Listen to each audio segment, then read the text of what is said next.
Hoje nós vamos compartilhar uma palavra, está aí no seu boletim, e essa palavra, ela fala de um aspecto que é muito importante, e é algo que o diabo também combate muito na vida dos filhos de Deus, que é acerca da sua identidade. Identidade. Por que o diabo ele ataca tanto a identidade? Porque se você não souber quem você é, você não vai agir de acordo com a sua natureza. Então, por exemplo, lá no Éden, quando Deus criou o homem e a mulher, a Bíblia diz que o Senhor falou: vamos fazer o homem à nossa imagem e semelhança. Então o homem já foi criado à imagem e semelhança de Deus. Mas o que o diabo fez com a mulher? O diabo falou: olha, se você comer do fruto da árvore do conhecimento do bem e do mal, então você se tornará como Deus. O diabo tentou levar Eva a fazer para ser, mas Eva ela já era semelhante a Deus, desde a sua criação. E é isso que o diabo faz conosco. O diabo ele sempre quer levar você a fazer algo para se tornar o que você já é. Então o que é a vida cristã? A vida cristã, você já sai do ponto de partida sendo. Está me escutando? A obra que Cristo consumou na cruz do Calvário, ela já é uma obra pronta. Ela já fez de você justo, filho, santo, redimido, regenerado. Já fez de você. Então você já começa a sua caminhada cristã sendo justo. Mas o que o diabo faz? Ele quer levar você a fazer algo para se tornar justo. Essa é a diferença, uma das diferenças entre a lei e a graça. A lei é: faça para quem sabe lá no futuro você se tornar justo. Obedeça, comporte-se bem, para quem sabe lá no futuro você se tornar santo. Mas a graça não. A graça é: você já é santo. Você já é santo. E uma vez que você entende a sua identidade, presta atenção no que eu vou te dizer. Uma vez que você entende a sua identidade, você age como tal. Você age como tal. Você já é filho de Deus. Não é algo que você tem que lutar para conquistar, é algo que você já é. Quantos entendem o que eu estou dizendo? E hoje, nesse texto de Apocalipse 1, versículo 4, João, na visão do Apocalipse, ele vai começar dizendo da importância da carta dele. E ele vai falar: olha, o que eu estou escrevendo às igrejas, não é algo que sai da minha cabeça, mas é algo que é da parte de Deus Pai, de Deus Filho e de Deus Espírito Santo. Porque na realidade, é um único Deus, mas que subsiste em 3 pessoas. É um único Deus, mas nessa maneira de Deus se subsistir em 3 pessoas, são 3 pessoas em essência, 3 pessoas em poder, 3 pessoas em natureza. Pastor, eu não entendo isso. São 3 deuses? Não, apenas um Deus, mas é um Deus triuno. Tem uns teólogos aí, um ramo da teologia, que eles afirmam, um ensino errado, equivocado, que a trindade é uma heresia católica. Talvez o nome trindade não é um nome bíblico, talvez seja um nome ruim para ser falado. Mas olha, o nosso Deus é um Deus triuno. É um Deus triuno. Eu sei que isso, nós nem queremos explicar isso, porque isso realmente é difícil de ser entendido, mas isso você tem que apenas crer. Pastor, como é que é isso? Lá Jesus está batizando, o céu se abre, Deus Pai fala: este é meu filho amado, depois o Espírito Santo desce como pomba. São 3, sim, mas é um único Deus, um único Deus. Vamos ver isso na Bíblia? Vamos lá em Apocalipse 1, a partir do versículo 4. Olha o que a palavra de Deus vai nos dizer. João, às 7 igrejas que se encontram na Ásia. Então, uma carta escrita para os irmãos, é uma carta escrita para nós, para a nossa edificação. Graça e paz a vós outros. Primeiro, da parte daquele que é, que era e que há de vir. Quem que é esse aqui? Que é, que era e que há de vir? Deus, Deus Pai. A Bíblia diz que quando Deus foi se encontrar com Moisés, lá na sarça ardente, e Deus então fala com Moisés que ele estava escolhendo Moisés para ser o libertador do povo dele. O povo hebreu, o povo de Israel estava cativo, estava como escravo lá no Egito. E Moisés então, obviamente, passa aperto, né? E fala: Senhor, eu vou chegar lá e vou falar, tá? Eu vim aqui para libertar o povo. Vou chegar diante de Faraó, mas em nome de quem? Quem eu vou dizer que me enviou? Qual que é a resposta de Deus para Moisés? Moisés, você fala que o eu sou te enviou. Essa tradução no original não é somente eu sou, é eu sou o que era, eu sou o que é, eu sou o que há de vir. O nosso Deus, Ele é os 3 tempos, passado, presente e futuro. E João está dizendo, o que eu estou escrevendo às igrejas é da parte daquele que era, que é e que há de vir, é da parte de Deus. Quantos estão entendendo o que eu estou dizendo? Mas sabe o que é interessante? Lá em Hebreus, projeta para mim por favor, quando vai falar a respeito do Senhor Jesus Cristo, o autor de Hebreus 13, versículo 8, diz assim: Jesus Cristo ontem era, hoje é e o mesmo, é o mesmo e o será para sempre. Jesus era, é e será para sempre. É a mesma descrição de Deus Pai. Por que é a mesma descrição? Porque eles são um. Quantos entendem o que eu estou dizendo? Então João está dizendo, volta para Apocalipse 1,4. João está dizendo, o que eu estou escrevendo é da parte de Deus Pai, mas é da parte também dos 7 espíritos que se acham diante do trono. Uau! Pastor, Deus tem 7 espíritos? Não, é apenas um espírito. Mas qual que é a palavra? Nos últimos dias, as trevas vão se tornar mais densas nesse mundo. Esse mundo vai se tornar cada vez mais tenebroso.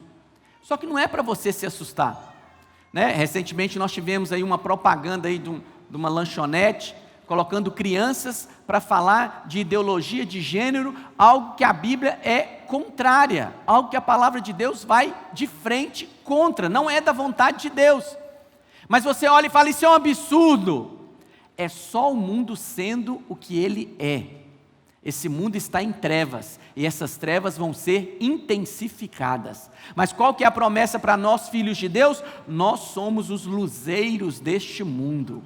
A luz que há em nós, quando tem mais trevas, essas luzes se tornam ainda mais evidentes. E nos últimos dias, em contrapartida ao aumento das trevas, vai ter também uma ação plena do Espírito de Deus. O número 7 na Bíblia, ele tem um significado. Ele significa completude, plenitude. O Espírito de Deus também vai agir de maneira plena e completa. Por isso que são os 7 Espíritos de Deus. Lá em Isaías, vai falar sobre isso. Isaías 11:2, obrigado. E repousará sobre ele o Espírito do Senhor, 1. O Espírito de sabedoria, 2. O Espírito de entendimento, 3. O Espírito de conselho, 4. De fortaleza, 5. O Espírito de conhecimento, 6. E de temor, 7. É um Espírito, mas vai ser intensificada a sua ação. E João vai dizer, volta lá para o Apocalipse, é da parte de Deus, é da parte do Espírito e é da parte, olha só, versículo 5 agora. E da parte de Jesus Cristo, a fiel testemunha, o primogênito dos mortos. Por que é o primogênito dos mortos? Porque ele é o primeiro que ressuscitou. Mas a promessa é que todos nós também iremos ressuscitar. Mas olha, quando eu falo para você dessa triunidade, que é um único Deus que subsiste em 3 pessoas, Deus Pai, Deus Filho e Deus Espírito Santo, Não é para você cair na tolice, né? De ficar lá na hora que você vai orar. E agora? Eu estou falando com Deus Pai? Eu estou falando com Jesus? Ou eu estou falando com o Espírito Santo? Quem é que falou comigo agora? Foi você, Espírito Santo? Foi o Senhor Jesus? Não, não entra nisso, não entra nisso. Ok? E isso também é complexo. Eu vou te dar 2 ilustrações, mas apenas para te dar um vislumbre de como, né, nem sei se a gente consegue compreender isso, mas de fato vai dar alguma luz para os irmãos. Imagina comigo, Deus, com toda a reverência, é claro, Deus é uma hidrelétrica. A hidrelétrica distante, enorme, com toda a sua, né, magnitude, poder, é Deus, é hidrelétrica. O Senhor Jesus Cristo, Ele é o fio. O fio sai da hidrelétrica, passa lá pela central e vai parar lá na sua casa. O Senhor Jesus é o fio. O fio você vê. A hidrelétrica você não vê. Mas a hidrelétrica é a fonte de tudo. Como estão acompanhando o que eu estou dizendo? A hidrelétrica é a fonte de tudo. O Senhor Jesus Cristo é esse fio. Ele desceu dos céus e veio à terra. E o Espírito Santo? Quem é o Espírito Santo? O Espírito Santo é aquilo que você sente quando você coloca o dedo na tomada. Você não vê, mas você sente. Ok? Você sente. Mas o fio é aquilo que você vê. Porque o que Jesus falou quando Ele veio aqui na terra? Quem vê a mim, vê ao Pai. Então Jesus, Ele é a exata expressão de Deus Pai. Ele veio revelar Deus à humanidade. Uma outra ilustração. Você tem uma melancia.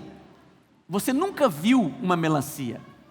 E é aquela melancia grande, né, por fora, aquela cor de jaspe, como diz lá em Apocalipse acerca do Senhor.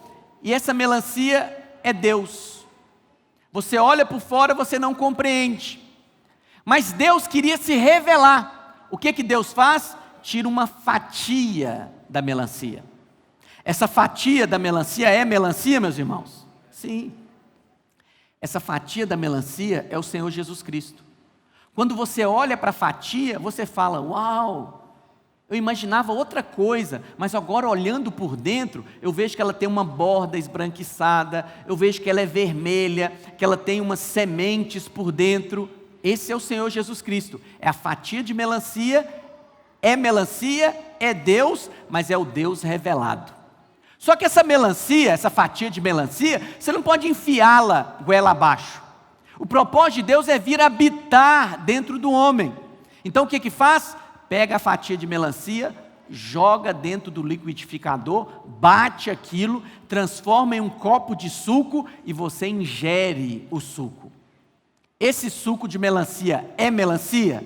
Sim, mas agora na hora que você o ingere, ele entra para dentro de você, através do metabolismo, ele se torna um só com você. Esse é o Espírito Santo, é Deus que veio habitar dentro de você.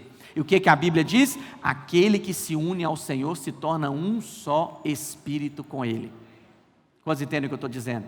É o seu Deus, um único Deus, que subsiste em 3 pessoas. Deus Pai, Deus Filho e Deus Espírito Santo. Aí João vai dizer, olha, e da parte de Jesus Cristo, a fiel testemunha, o primogênito dos mortos e o soberano dos reis da terra. Jesus é o rei dos reis.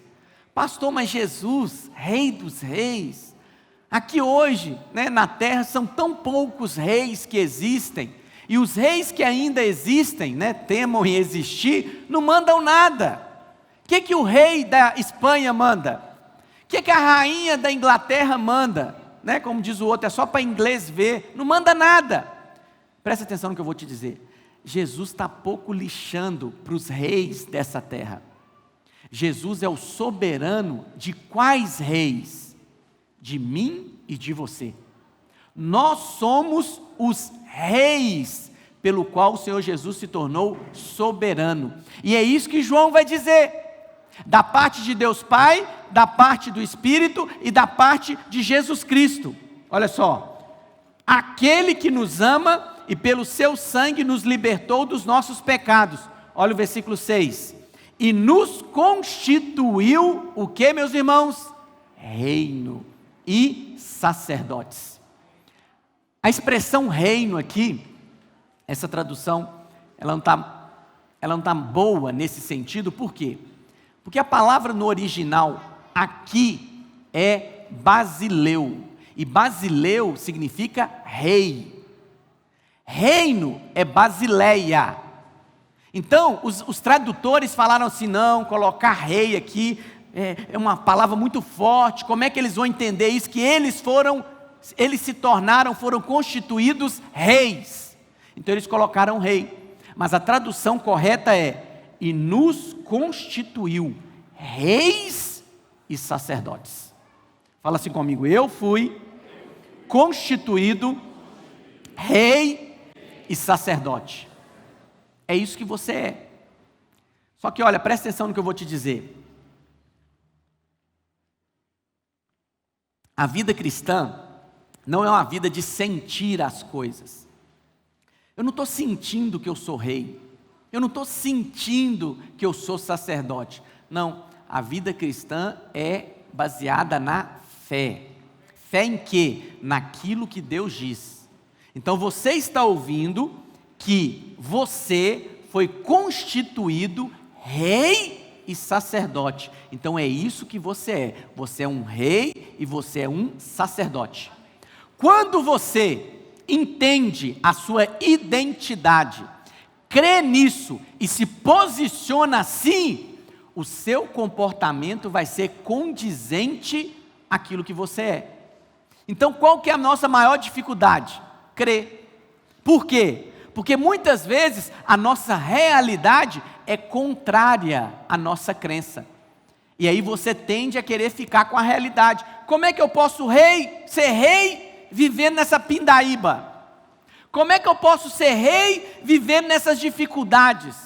Como é que eu posso ser sacerdote tendo uma vida toda atrapalhada? Eu não acho que eu sou isso não. Não é isso que eu sinto, não é isso que eu vejo. Mas olha, você participa de uma vida cristã em que você não é convidado a sentir, você é exortado a crer. A Bíblia diz que você é rei, é isso que você é. A Bíblia diz que você é sacerdote, é isso que você é.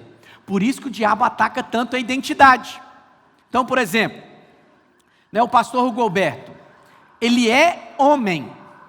Eu não preciso falar para ele, olha, você tem que se tornar um homem. Não, ele já é, ele nasceu homem. Mas vamos supor, isso é só um exemplo, que o pastor Hugoberto está tendo atitudes afeminadas. Está tendo não, né? Afeminadas. Então, eu não vou chegar para ele e falar, vira homem, você está parecendo uma mulherzinha. Não, ele já é homem. Ele não tem que agir como homem para se tornar um homem. Ele tem que assumir a identidade, entender que ele já nasceu homem. E quando ele entende a identidade dele, ele vai agir como um homem. Quantos entendem o que eu estou dizendo? Então é isso que o diabo faz. O diabo o tempo todo agride a sua identidade. Porque ele sabe que se a sua identidade estiver distorcida, o seu comportamento vai ser alinhado à sua crença. Então vamos supor, o Hugoberto olha para o comportamento afeminado dele. Eu estou dando esse exemplo aqui, mas poderia ser qualquer outro. Ele olha para esse comportamento afeminado e ele pensa, eu acho que eu não sou homem não. Olha aí o jeito que eu sou. Mas é porque o diabo fala com ele que ele vai ser o que ele, como ele se comportar é que vai determinar o que ele é. Mas na vida cristã é o contrário. Na vida cristã você já é. E você vai agir de acordo com o que você é. Quantos entendem o que eu estou dizendo? Amém? Então olha só. Primeiro ponto aqui. Você foi constituído sacerdote. Esse era o coração de Deus. Quando Deus libertou o povo de Israel, lá no cativeiro do Egito, Deus queria fazer do povo uma nação de sacerdotes. Projeta, por favor, Êxodo 19, versículo 5. Olha o que a palavra de Deus vai nos dizer. Agora, pois, se diligentemente ouvirdes a minha voz e guardardes a minha aliança. Então presta atenção. João, no texto de Apocalipse, ele está falando: você foi constituído sacerdote. Ouça a voz de Deus, creia no que Deus está dizendo a seu respeito. Você foi constituído rei e sacerdote. Baseado em quê? Em uma aliança. Em qual aliança? Na aliança que Deus Pai fez com Deus Filho. Nós não estamos diretamente aliançados com Deus. Nós temos um representante nessa aliança. Quem é o nosso representante? O Senhor Jesus Cristo. Por isso que Deus se fez homem, porque Jesus sendo Deus, mas sendo homem, Ele pode então nos representar como parceiro da aliança. E agora Deus Pai faz uma aliança com Deus Filho, e o que pela graça de Deus, nós fomos incluídos em Cristo, então nos tornamos parceiros de aliança, participantes desta aliança. Então se você ouvir a voz de Deus, crer, Deus diz que eu fui constituído rei e sacerdote. Eu creio, é isso que eu sou. Isso é baseado na aliança. Que aliança? Que Deus fez com Cristo na cruz do Calvário. E eu fui inserido, enxertado em Cristo. Então eu sou participante dessa aliança. Então, sereis a minha propriedade peculiar. É a mesma expressão que Pedro vai usar lá em 1 Pedro 2,9. Nós somos propriedade de Deus. Quantos são propriedades de Deus aqui?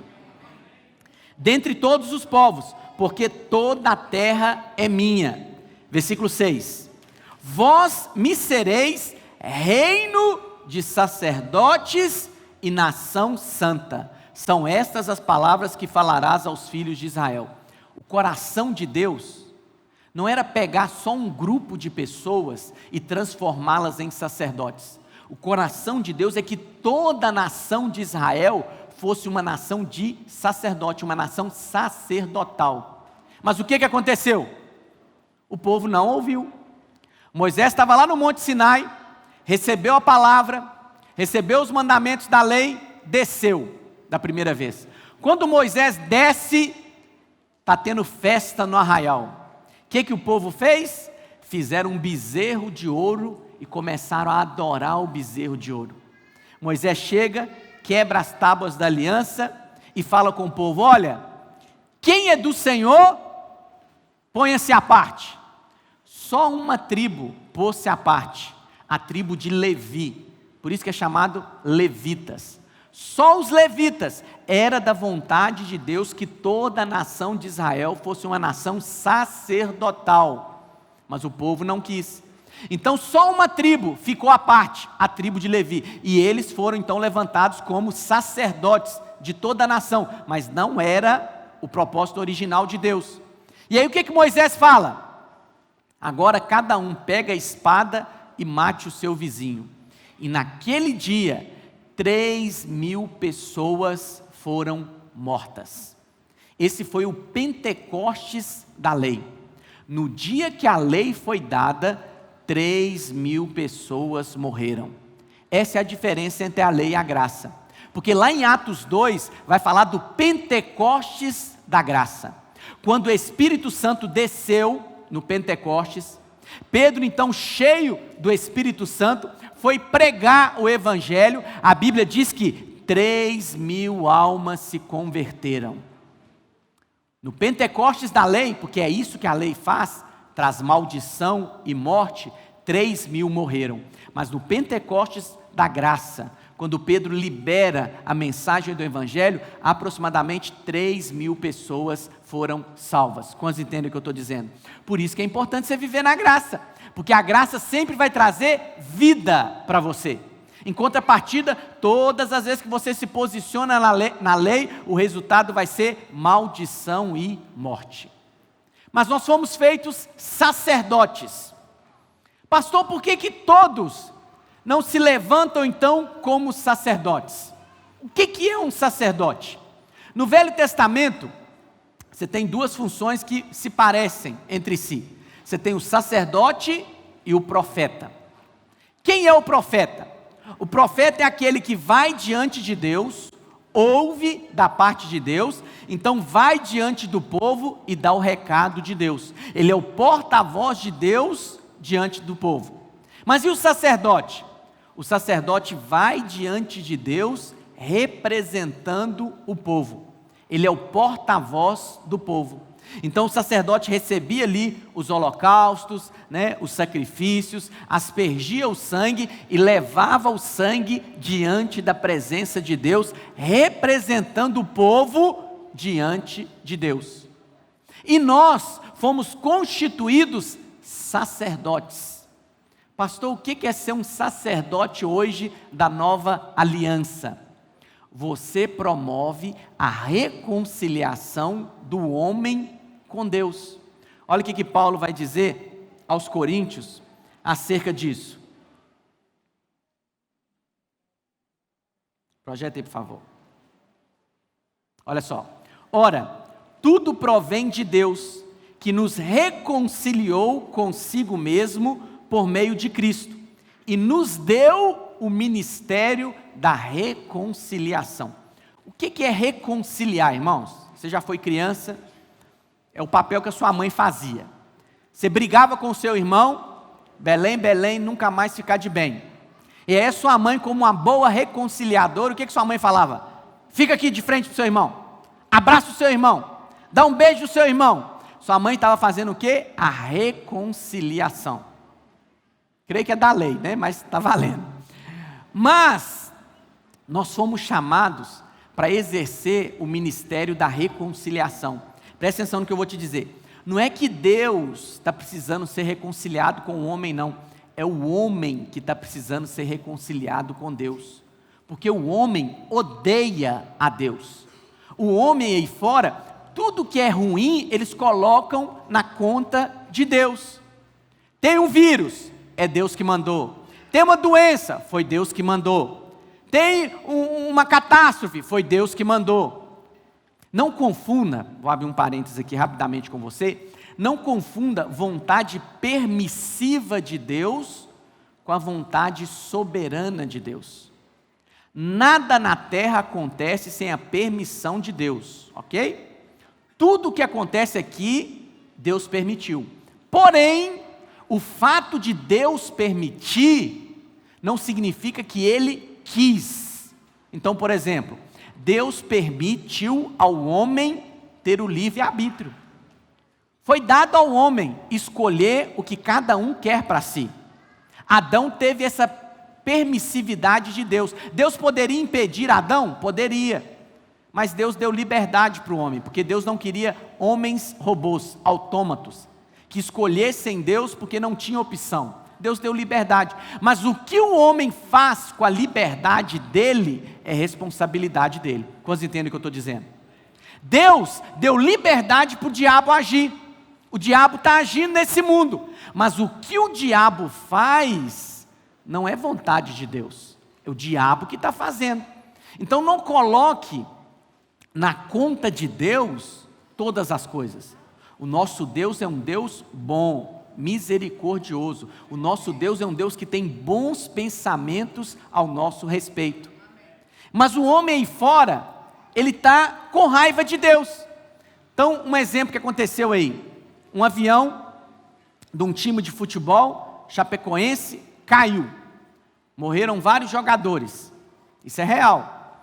E uma das viúvas falou para o seu filho, um garotinho, uns 9, 10 anos de idade. Deus quis levar o seu pai. E ela conta então, quando ela voltou para casa, ela encontrou o quarto do garoto todo riscado e escrito: eu odeio Deus. É óbvio que ele vai odiar Deus. Por que Deus levou o meu pai? Onde há bondade nisso, tirar o pai de uma criança? Deus não levou o pai dele. Mas isso faz com que o homem se afaste de Deus. E nós fomos constituídos ministros da reconciliação, sacerdotes. E o que o sacerdote da nova aliança faz? Ele fala assim: cuidado com a mão de Deus.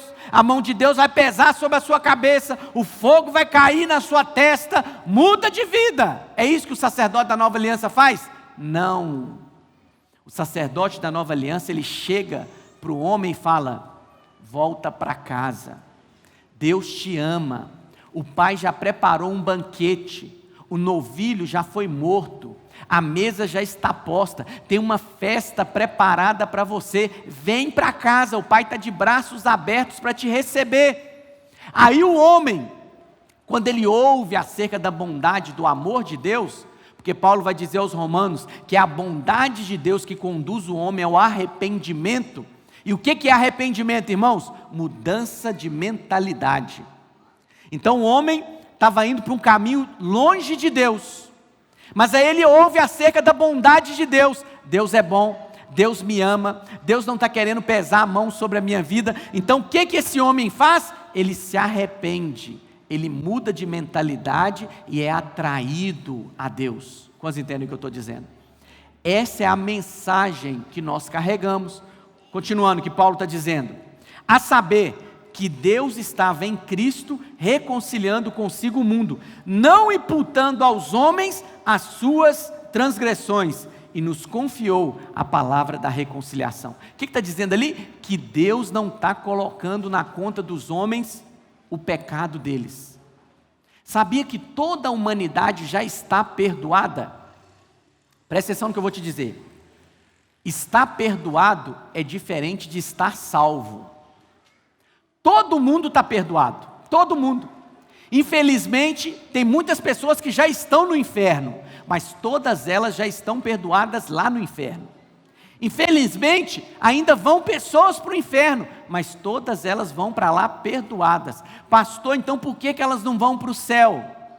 Porque a parte de Deus foi dar Cristo, a sua graça. A parte de Deus foi perdoar o homem, mas a parte do homem é crer. O homem, para receber esse perdão e se tornar salvo, ele precisa crer. Mas Paulo vai dizer, como crerão se não há quem pregue? Entende? E como pregarão se não são enviados? Então o que nós estamos fazendo com Pedro aqui, enviando. Então olha a importância de pregar, mas pregar a mensagem da reconciliação, pregar a mensagem do perdão, pregar a mensagem de que Deus não está mais imputando, colocando na conta dos homens os seus pecados, mas que todos eles já estão perdoados. Amém, meus irmãos? É necessário que nós não sejamos como o povo de Israel, que apenas alguns se levantem como sacerdotes. É necessário que toda a igreja se levante como sacerdote. Por que tem, pastor? Por que não todos se levantam então como sacerdotes? Primeiro motivo é porque não creem. Eles esperam sentir. Não é isso que eu estou sentindo. Como é que eu vou ser um sacerdote?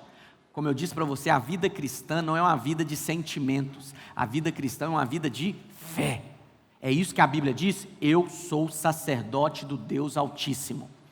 Mas o segundo motivo é que muitos ainda ficam pensando que, quem sou eu? Eu não tenho uma vida santa, como é que eu vou poder falar da parte de Deus? É porque confundem santidade. Acham que ser santo é ter ausência de pecado. Não é. A palavra santo significa separado, consagrado. Lá no Velho Testamento, tudo que era consagrado para Deus se tornava santo. Objetos se tornavam santos, animais se tornavam santos. Então, a palavra santo é ser separado. O que acontece? Pegava um objeto e separava aquele objeto do uso comum. E agora aquele objeto pertencia a Deus. Você, na obra consumada do Calvário, você foi santificado, você foi separado. Você não é mais comum. Quantos entendem o que eu estou dizendo? Você não é como as pessoas do mundo. É comum no mundo ter um problema no casamento e se divorciar, mas você não é comum. Você é separado para Deus. Você vai lutar pelo seu casamento e o seu casamento vai ser restaurado. É comum no mundo as pessoas mentirem para terem vantagens, mas você não é comum. Você é separado para Deus. Você é filho de Deus. O que você quer? Pede para o seu pai que ele te dá. Você não precisa dar um jeitinho para conseguir nada. Só pede. Quando vocês estão entendendo o que eu estou dizendo? Está vendo que tudo está ligado com identidade? Qual que é o problema? Que as pessoas não creem no que a palavra de Deus diz. Você já foi constituído sacerdote. Você já é santo, já é separado. Agora é bom eu te explicar um negócio aqui. Santidade, existe gradação. Então você pode ser muito santo e pouco santo. Justo não. Ou você é justo ou você não é.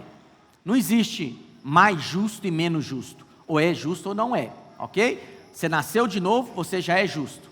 Agora, você nasceu de novo, você já é santo, você já foi separado para Deus. Só que tem pessoas que se separam mais. Então elas são mais santas do que outras. Quantos entendem o que eu estou dizendo? Mas não quer dizer que aquela outra não seja santa. É só porque esse que se separa mais, ele está entendendo mais. Não é só uma questão de ser separado de. É antes de tudo, ser separado para. Eu fui separado para Deus. Eu fui separado para o desfrute de Deus. É a mesma coisa no casamento.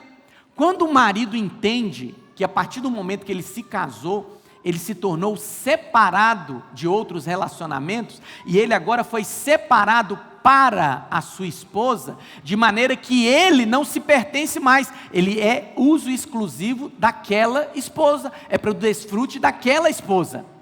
Da mesma maneira a esposa, quando ela entende que ela foi separada de outros relacionamentos para aquele marido, ela foi separada para o uso daquele marido, ela agora pertence àquele marido. Da mesma maneira você foi separado do mundo, mas foi separado para. Você pertence a Deus. E quando você tem revelação dessa identidade, eu sou justo, eu sou sacerdote e eu sou separado, eu sou santo. O seu comportamento vai se adequar. Santo também é contrário de vulgar. Vulgar, irmãos, presta atenção no que eu vou te dizer. Não é só falar palavras obscenas, não. Vulgar é o que não é comum. Você não é comum. E aqui entra na outra identidade que João vai dizer a seu respeito. Você foi feito rei. Você é da nobreza. Você é nobre. Pessoas nobres não são vulgares. Pessoas nobres não são avarentas. Pessoas nobres não dão chiliques. Pessoas nobres não armam barracos. Pessoas nobres cedem à vez. Pessoas nobres servem, porque só pode servir adequadamente quem tem clareza de identidade. Por que Jesus, sendo Deus, antes dele ir para a cruz, o que a Bíblia diz? Ele despiu das suas vestes, pegou um avental, tomou uma toalha e foi lavar os pés dos discípulos, sem nenhum constrangimento. Porque Jesus tinha clareza da identidade dele. Eu sei quem eu sou. Somente filhos, e até a palavra do próximo domingo, somente filhos podem servir adequadamente. Porque olha, o filho serve, não é para se tornar, o filho serve porque já é filho. Agora a mentalidade de servo, o servo quer servir para agradar, quer servir para conquistar, quer servir para ser abençoado, mas não, o filho ele já está na posição de filho, e ele serve porque é filho. Quantos entendem o que eu estou dizendo? Então é vital, é crucial você ter clareza da sua identidade. E a pretexto de tudo que nós falamos aqui no início, é para entrarmos numa postura de rei, que é o título da nossa mensagem, a oferta dos príncipes. Mas preste atenção, vou repetir para você ter clareza disso. Em Cristo, há uma identidade para você. Você tem que se apropriar disso pela fé. Você precisa conhecer a sua nova realidade em Cristo. Tudo que Cristo é, você é nesse mundo. Você precisa ter clareza disso. Você foi constituído rei e constituído sacerdote. Você tem uma nobreza. E você age como nobre. Você não age para se tornar nobre. Você age como nobre porque você já é nobre. Amém, meus irmãos? E aí, o texto de Números vai falar, Números 7, sobre um evento lá no Velho Testamento. Uma oferta que foi levantada no tabernáculo. O que era o tabernáculo? O tabernáculo era o local onde o povo adorava a Deus. Deus, no Velho Testamento, ele não habitava em toda a terra. Deus, no Velho Testamento, ele não habitava em todas as nações. Nem habitava em todo Israel, todas as cidades. Nem habitava em toda Jerusalém. Não, Deus só habitava num local, antes de ter o templo lá em Jerusalém, só habitava no tabernáculo. O tabernáculo era dividido em 3 partes: o átrio, o lugar santo e o santo dos santos. E Deus manifestava ali no santo dos santos, na Arca da Aliança. Então olha, Moisés foi levantar uma oferta. E é interessante que esse capítulo de número 7, que é o maior capítulo do livro de Números, e um dos capítulos mais extensos de toda a Bíblia, ele é só para falar de oferta. Só isso, pastor? Só. Ele é um catálogo, onde foi catalogada a oferta de cada príncipe. Por que isso, pastor? Porque a oferta de príncipe tem peso diante de Deus. Oferta de príncipe, Deus cataloga. Por que Deus cataloga? Vou te explicar. Vamos supor que o obreiro Carlos me deve R$1 bilhão, ok? E ele chega para mim e fala: pastor, aqui vou te dar uma oferta, R$10 mil. Oferta? R$10 mil, o que é para pagar uma dívida de R$1 bilhão? Não é nada. Mas em contrapartida, o Hugoberto não me deve nada. E ele chega para mim e fala: pastor, eu vou te dar uma oferta de R$5 mil. O dele é oferta, concorda comigo? O do Carlos não faz nem cosquinha na dívida que ele tem comigo. Da mesma maneira, o mundo está em dívida com Deus. As pessoas do mundo podem dar sopão para pobre, pode dar dinheiro para mendigo, que isso não é nada, não paga nada da dívida delas. Agora você não. Você, a sua dívida foi quitada. Você sim pode ofertar a Deus. Porque o que você oferta a Deus não é para pagar a dívida, porque a sua dívida já foi paga. Então aquilo que você dá é contado diante de Deus. Quase entendem o que eu estou dizendo? É a mesma coisa eu sei que você aí não recebe presente da realeza, mas é a mesma coisa da rainha Elizabeth. Na década de 60 ela veio ao Brasil para a inauguração de Brasília, e ela trouxe um presente, um automóvel, o Rolls Royce. Olha só, esse automóvel é um automóvel que até hoje os presidentes brasileiros usam por ocasião da cerimônia de posse deles, porque é um presente que uma realeza deu.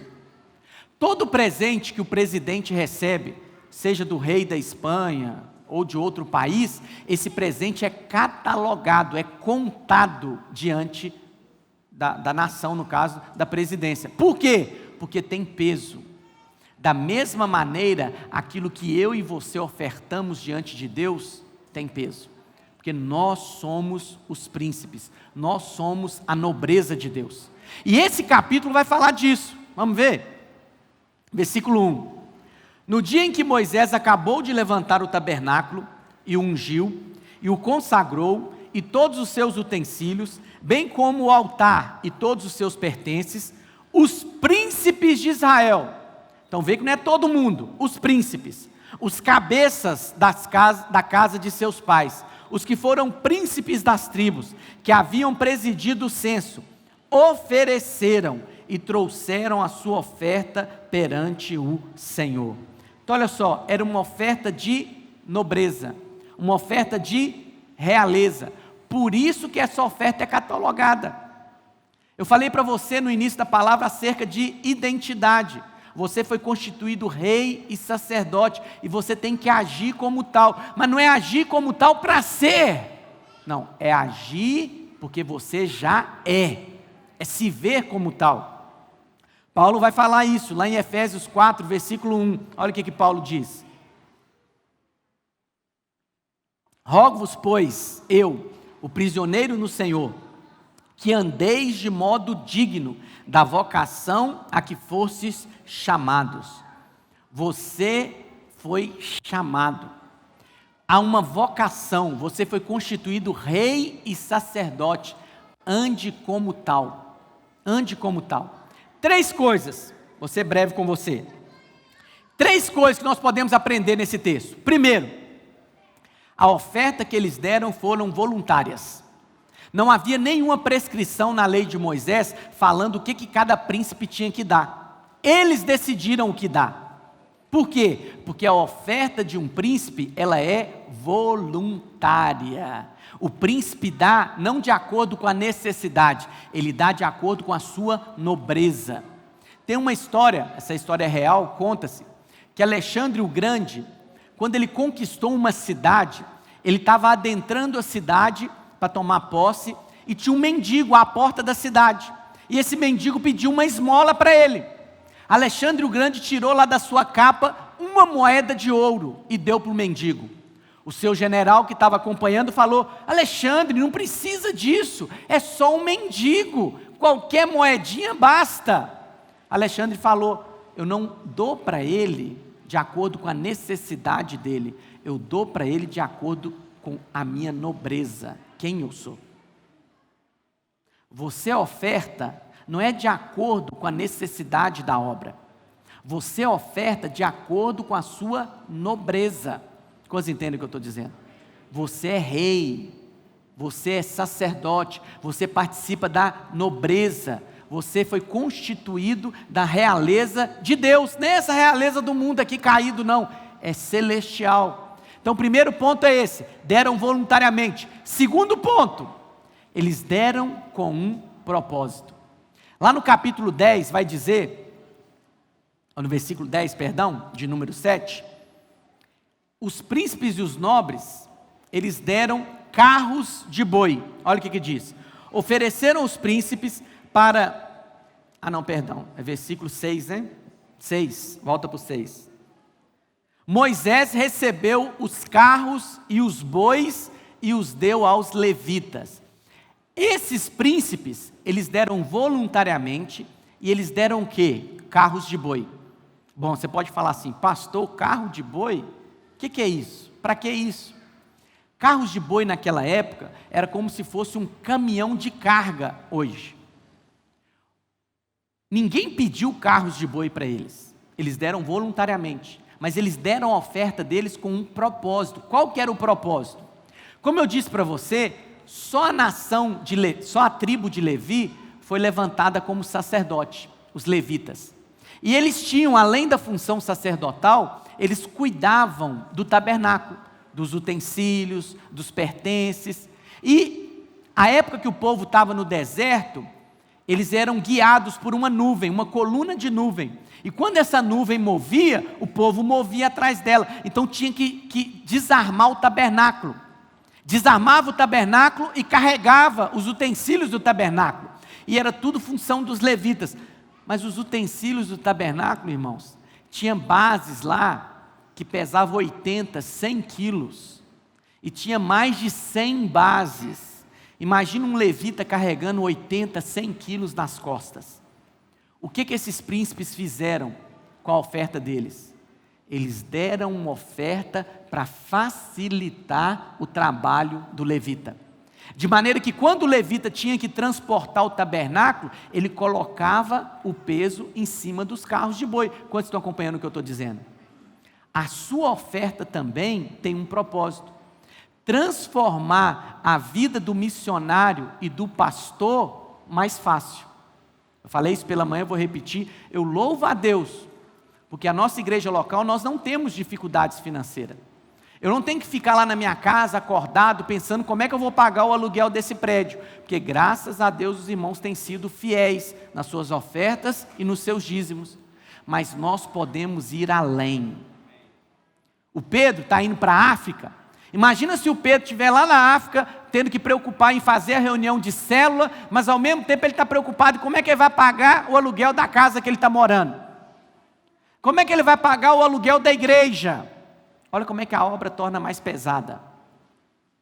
Nós ofertamos para missões, contribuímos para que esses missionários e esses pastores, que a obra missionária deles não se torne pesada para eles. Quantos estão entendendo o que eu estou dizendo? Tem um propósito. Como eu disse para os irmãos, a nossa oferta de missões do ano passado, ela sustentou a nossa obra missionária por um ano. Um ano. Todos os nossos pastores receberam em dia o salário, nós pagamos aluguel de igrejas, tem a revista aí que nós distribuímos, eu acho que tem mais alguns exemplares, você pode pegar, que é a respeito da nossa contabilidade da Via Internacional, todos eles receberam. Olha como é que isso torna a vida de um missionário mais leve. Esse foi o propósito da oferta desses príncipes. E em terceiro motivo que nós podemos aprender, versículo 10. Ofereceram os príncipes para a consagração do altar. Eles ofereceram a oferta por amor ao altar. O altar lá do tabernáculo ficava no átrio. Era o altar de holocausto.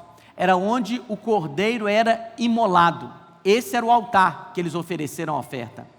O altar hoje da nova aliança é a cruz do Calvário. É onde o Cordeiro de Deus foi imolado. Mas nós ofertamos por amor à mensagem. Está me entendendo? Tudo que nós fazemos é por amor à mensagem. Porque se essa mensagem não chegar ao coração das pessoas, o sacrifício de Cristo se tornará inútil para aquela pessoa. Porque imagina bem, uma dívida foi paga. Cristo já fez a obra, Ele já morreu. Mas se a mensagem da cruz não chegar ao ouvido dos homens, como que os homens vão crer? Entende o que eu estou dizendo? Você honra a mensagem do Evangelho, primeiro, falando dela, mas proporcionando que mais pessoas também falem dela. Tem uma história que eu escutei, eu achei muito interessante, vou passá-la para você. Um pastor, ele conta essa história para poder ilustrar a obra consumada e a importância da mensagem do Evangelho. Ele fala assim: imagina que um vírus veio sobre a terra e todos foram infectados, pessoas estão morrendo, cada dia morrendo, mais e mais pessoas. Mas aí os cientistas descobriram uma maneira de curar. Mas para curar, eles precisam achar uma pessoa que nunca tenha sido infectada com o vírus. Então eles começam a fazer exames por todo o planeta. Quem nunca foi infectado? E faz exame de sangue de um, de outro, até que eles encontram em todo o planeta uma única criança. Só essa criança de 10 anos não havia sido até então infectada por esse vírus. Então eles falam com os pais: olha, o seu filho, por ele não ter sido infectado com o vírus, é o único ser humano que não foi. E ele é a provisão de cura para toda a humanidade. Vocês querem fazer isso? Os pais falaram: claro, quem não vai querer? Mas aí eles falaram, só que tem um porém. Para ele poder ser instrumento de cura para toda a humanidade, ele vai ter que doar todo o seu sangue. E ao doar todo o seu sangue, ele vai morrer. Aí os pais falaram: não, assim não. Mas aí o garoto falou: não, eu quero doar todo o meu sangue para curar a humanidade. E aí os pais falaram: olha, tudo bem, só que tem uma única condição, eles colocaram: nós queremos que ano após ano, todos fiquem sabendo do preço que o nosso filho pagou, do sacrifício que o nosso filho fez em prol de toda a humanidade. E eles falaram: ok, tiraram o sangue da criança, a criança morreu, a humanidade foi curada, E ano após ano, levantaram um monumento, contava a história do menino, o que o menino fez por toda a humanidade e celebravam aquele dia. Mas o tempo foi passando, vieram os netos, os bisnetos, os tataranetos, e essa história foi sendo desvirtuada ao longo do tempo. De maneira que as pessoas começavam a falar: isso é só um velhinho bondoso que vem distribuir presente para as crianças. Isso é só um coelhinho que vem dar ovos de chocolate para as crianças. Só que ainda tinham parentes desse menino na terra. E esses parentes ficavam muito tristes, porque um sacrifício tão alto, que custou a vida daquela criança, não era mais valorizado. As pessoas não contavam mais sobre esse sacrifício. Isso tudo é para falar acerca da obra de Cristo. Cristo, Ele derramou todo o seu sangue. Ele proveu uma transfusão sanguínea celestial para livrar toda a humanidade da condenação do inferno. Mas o que eles fazem com o sacrifício dele? Papai Noel, coelhinho da Páscoa. Mas graças a Deus, porque tem os parentes do Senhor Jesus Cristo aqui. Quantos são parentes do Senhor aqui? Você é irmão dele, é irmão dele. E nós sabemos que para valorizar o sacrifício dele, nós temos que sustentar essa mensagem, sustentar esse testemunho. Nós temos que falar tudo quanto é canal, tudo quanto é oportunidade de falar da mensagem do Evangelho, fale, fale, fale. Eu me senti desafiado a fazer célula online. Eu estou fazendo, irmãos, por causa da mensagem. Por causa da mensagem. Eu já contei isso aqui uns 2 domingos atrás. Porque a mensagem tem valor para mim. Eu quero honrar a mensagem do Evangelho. Se precisa entrar na internet para que mais pessoas ouçam, eu entro. No dezembro do ano retrasado, o pastor falou na nossa conferência, o pastor Aloísio, que precisava de mais pastores que falassem inglês, para ajudar os pastores desses países que só falam inglês. Eu não vou aprender a falar indiano, sei lá, chinês. O que eu fiz? Estou fazendo um curso de inglês. Para quê? Por causa da mensagem. Olha, é importante que você atribua peso a essa mensagem. E você atribui peso à mensagem falando dela, sendo um sacerdote, contando para as pessoas o que foi a morte de Cristo. Contando para as pessoas que através da morte de Cristo, Deus estava reconciliando os homens consigo mesmo. Que Deus agora não está mais imputando aos homens os seus pecados, mas que Ele está de braços abertos, recebendo cada homem. Quantos desejam ser sacerdotes aqui? Você já é. Você vai se posicionar como. Amém? Nós vamos ministrar um louvor, queria chamar os irmãos aqui. E durante a ministração do louvor, os servos vão distribuir os elementos da ceia. Eu queria que você orasse nesse instante. Pedisse ao Espírito Santo para selar essa mensagem no seu coração. Pedir ao Espírito Santo para te dar entendimento. Senhor, eu sou rei e eu sou sacerdote. É isso que eu sou. E eu vou me posicionar como tal.